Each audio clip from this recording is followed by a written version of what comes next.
Muitas vezes eu falo aqui que é muito fácil ser um libertário no Brasil e é muito fácil convencer os outros, é só você apontar o que o Estado faz e como ele funciona. Então eu queria fazer um vídeo para explicar para vocês por que eu acredito que vetar o fundão é possivelmente a coisa mais importante que a gente pode trabalhar para acontecer agora. Quais são as implicações disso? O Bolsonaro falou que vai vetar e algumas pessoas falaram, mas ele vai tomar um impeachment, e eu quero falar, cara, se ele tomar um impeachment, vale. Vale a pena perder um ano inteiro de mandato e ser empichado só para vetar o fundão. E para você entender a importância disso, você tem que entender como isso é usado, como eleições são feitas no Brasil, como esse bando de centrão de deputado que você nunca viu na tua vida se elege e como que eles pegam o teu dinheiro e se mantêm no poder.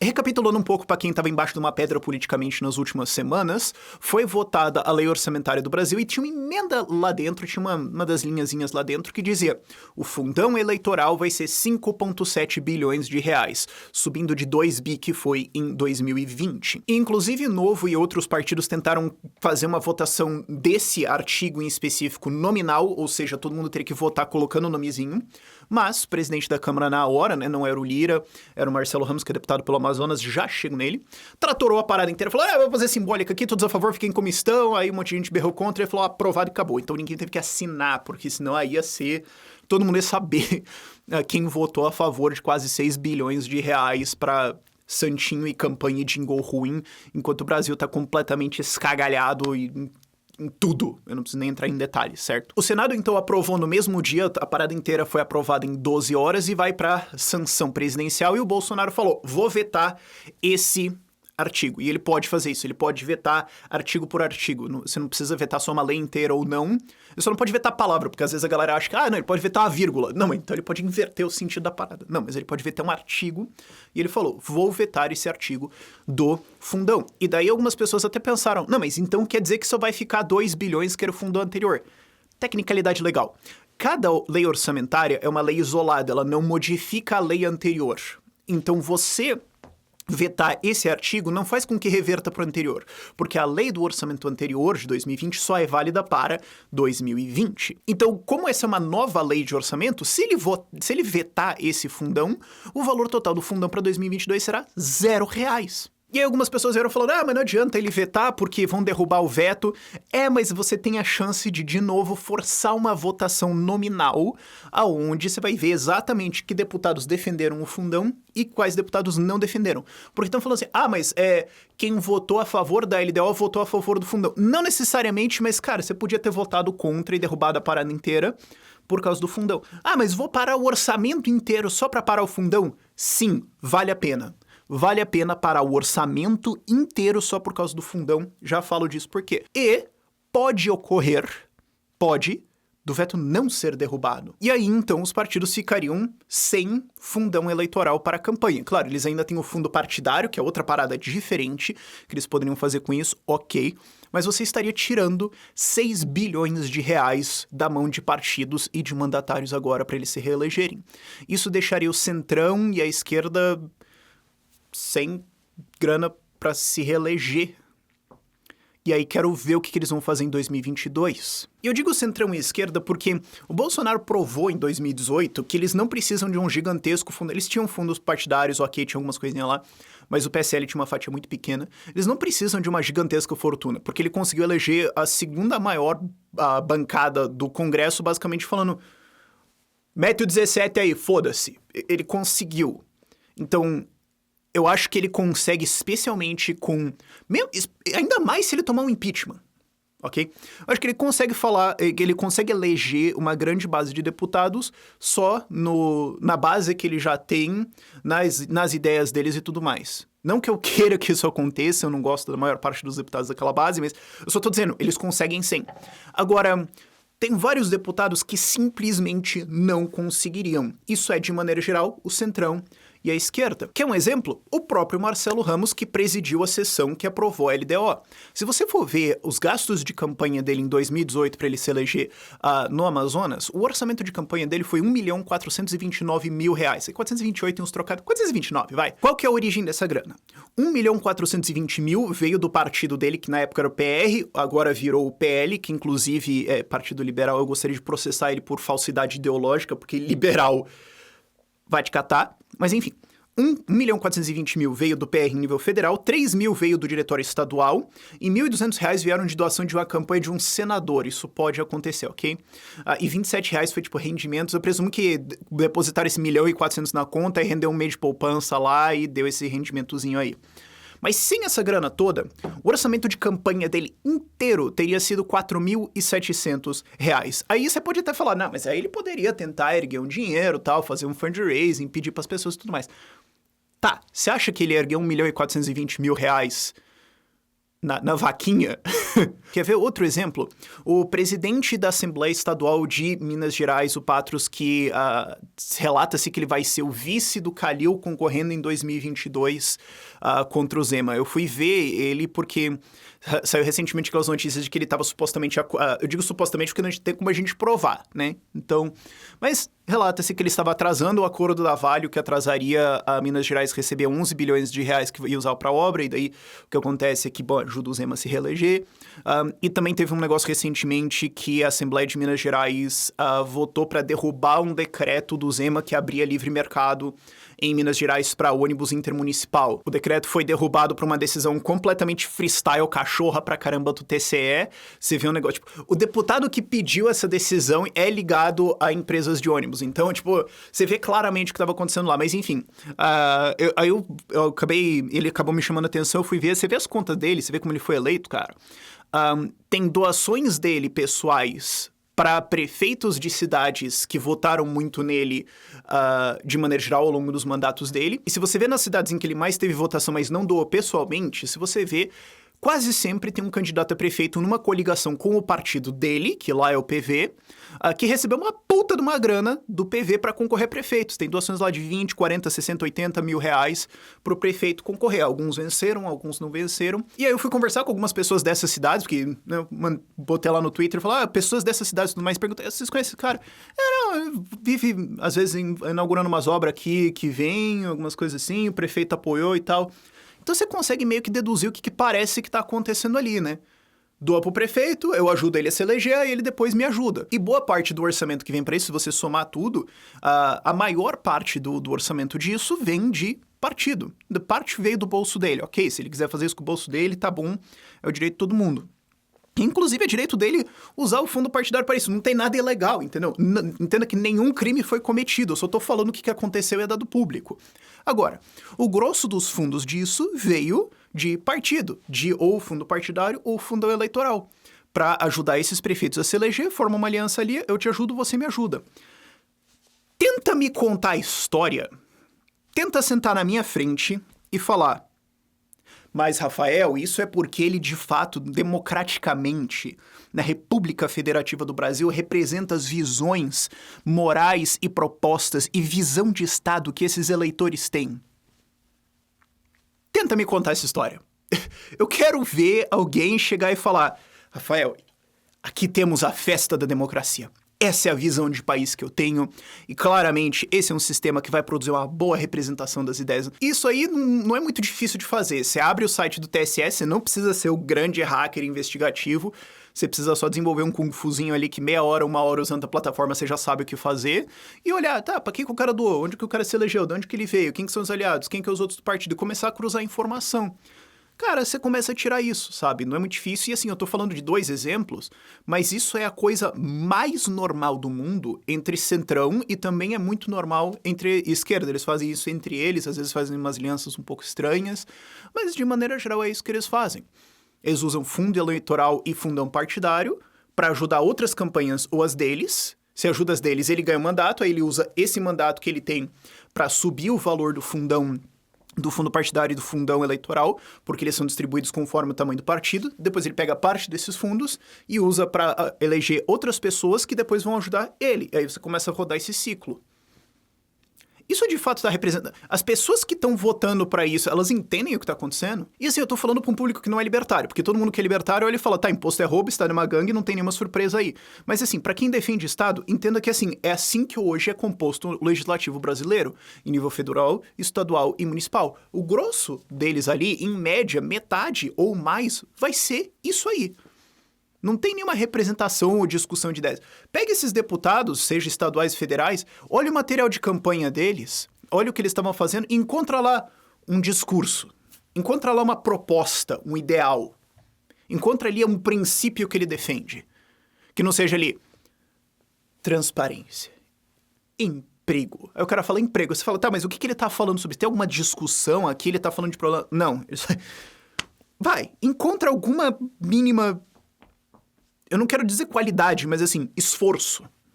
Tenta encontrar isso ali. Você não vai, cara. E isso é engrossado com uma segunda coisa no Brasil, que é a emenda parlamentar. Que ela existe em federação e estados, que é um pedaço do orçamento que o deputado estadual ou federal pode dizer pro executivo, você vai gastar esse dinheiro nisso. Salvo engano, para deputado federal é 15 milhões de reais, para deputado estadual vai variar bastante porque é uma porcentagem do orçamento, então varia. Mas é muito normal, o deputado pega essa emenda, leva lá para a base de um prefeito de uma cidade que dá uma porrada de voto para ele, reforma uma escola, pavimenta uma estrada, põe um puta de um outdoor com a cara dele e fala, deputado tal, trabalhando por você. E daí o que foi? 1 milha pra eleger o cara, 15 milhões ali pra reformar 2 estradas que você olha e fala, cara, isso aqui não custou nem 3, 4 milhões, nem ferrando, cara, mas meu Deus do céu.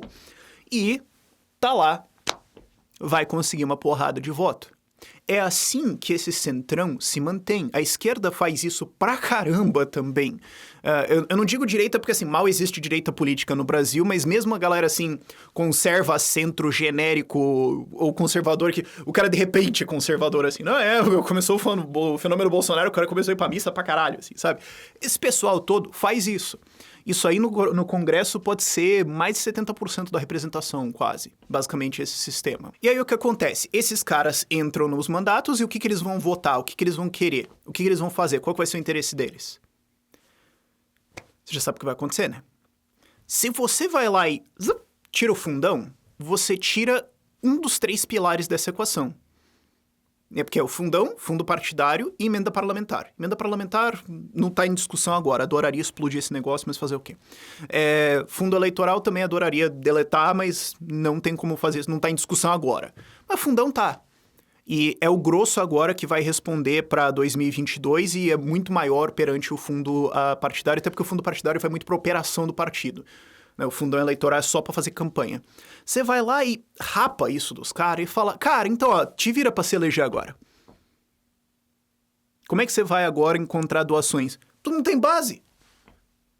Tu não tem... eu vejo teu Instagram aqui do cara, 30 mil seguidores. Qualquer post do cara tem uma resposta. Você olha e fala, tu não tem base, tu não tem leitor, tu não tem nada. Tu tem um cargo e um orçamento, é isso. E daí tu se vira aí no ano, nos 6 meses antes, pra tentar dar um jeito de conseguir esses votos de novo. Vamos tentar fazer acordo. E, de novo, não tem nada de ilegal nisso. Eu não tô acusando aqui ninguém de crime, isso é tudo perfeitamente dentro da lei. A questão é, você tá vendo pra que serve essa lei? Você realmente acha que são essas as leis que a gente precisa pra ter uma sociedade civilizada, sabe? E aí você pode falar, mas Rafael, mas o Centrão também pode, seja em nível federal, estadual, mesmo municipal, pode negociar cargo, pode fazer outras coisas e usar esses orçamentos pra se eleger. Também, sim, eu não tô dizendo que vai acabar, eu tô dizendo que você tá tirando uma parte ali da força dos caras, certo? Agora, entenda que toda batalha, toda guerra de atrito é também uma guerra de produção. É quanto eu consigo tirar teu do campo e quanto você consegue colocar no campo, certo? Primeira Guerra Mundial, em boa parte, foi isso. A guerra dos Estados Unidos contra o Japão, Segunda Guerra Mundial, foi isso. Vocês têm tantos porta-aviões? Os Estados Unidos não tem tanto assim.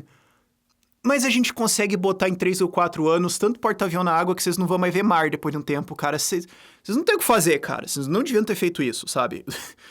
E isso é muito importante. Então, assim, quando você tira o fundão disso, você tá tirando toda uma parte de produção, toda uma coisa que ajuda esses caras a se elegerem, que reduz a capacidade deles de se reelegerem, o que vai reduzir nas próximas legislaturas, não só em 2023 para frente, 2023, 26, mas 27 para frente, vai reduzir a capacidade de negociação deles, vai reduzir o valor deles na mesa, vai reduzir a capacidade deles de negociar cargo, e isso começa a inverter essa espiral, porque você tem uma espiral de crescimento deles.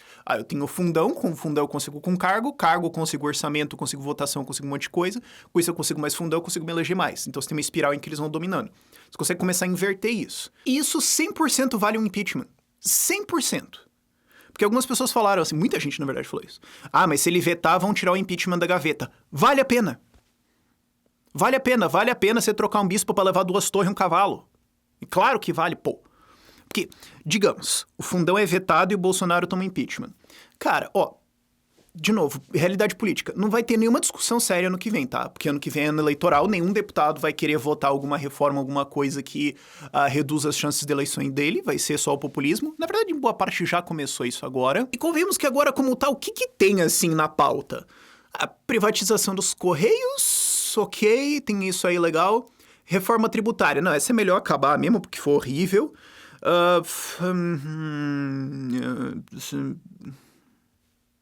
Algumas coisas assim, pequenas, tal, e tudo mais, mas assim, tem uma grande coisa que vai acabar agora, que vai rolar até o fim do ano de 2021 na política brasileira? Não, né? Então, você vai perder o quê esse ano?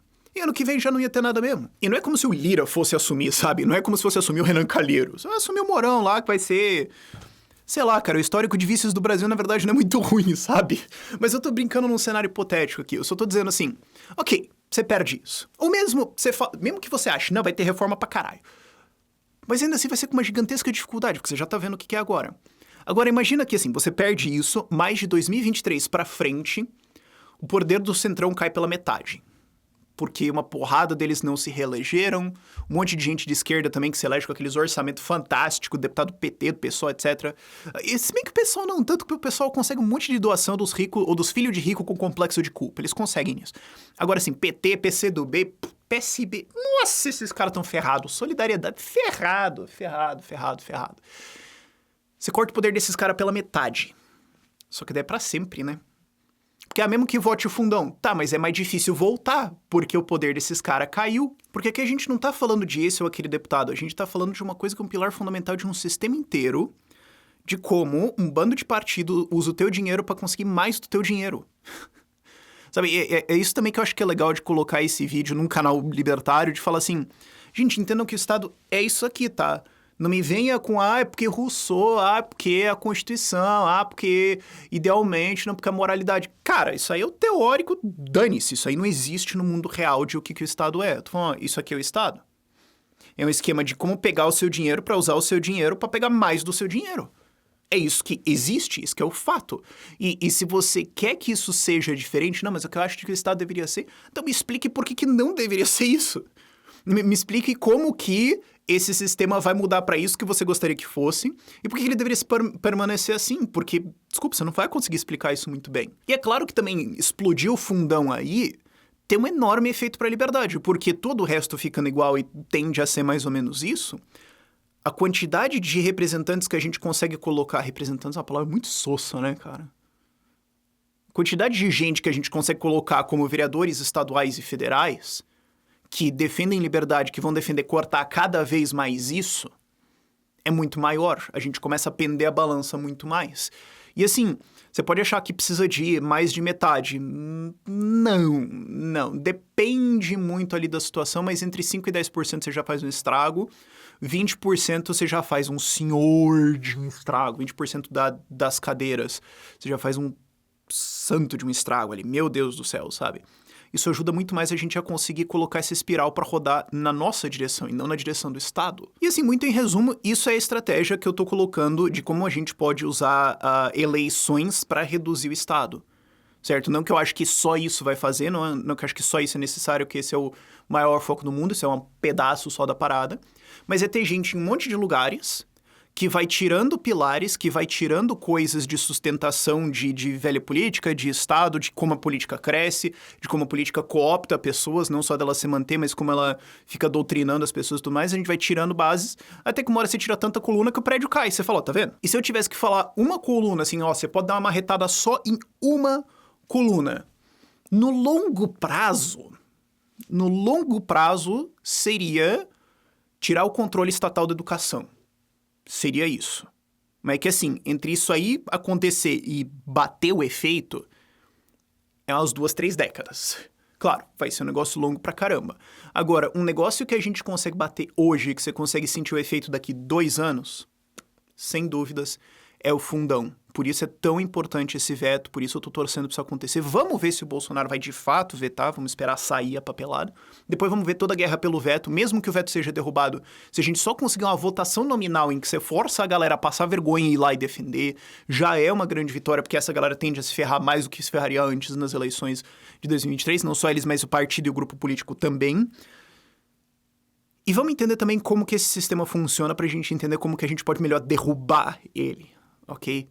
Estude o seu adversário, sabe? Não odeie o seu adversário ao ponto que você fica cego e tudo mais. Isso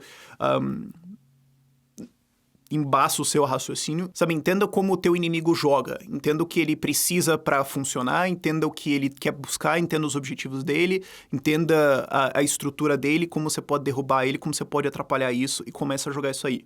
Não vai ser instantâneo. Nada de bom ou de importante na vida é instantâneo. Porque se fosse, já teria feito. E espero que tenha ficado claro pra galera aí. Dúvidas nos comentários por esse vídeo é isso. Tchau, tchau.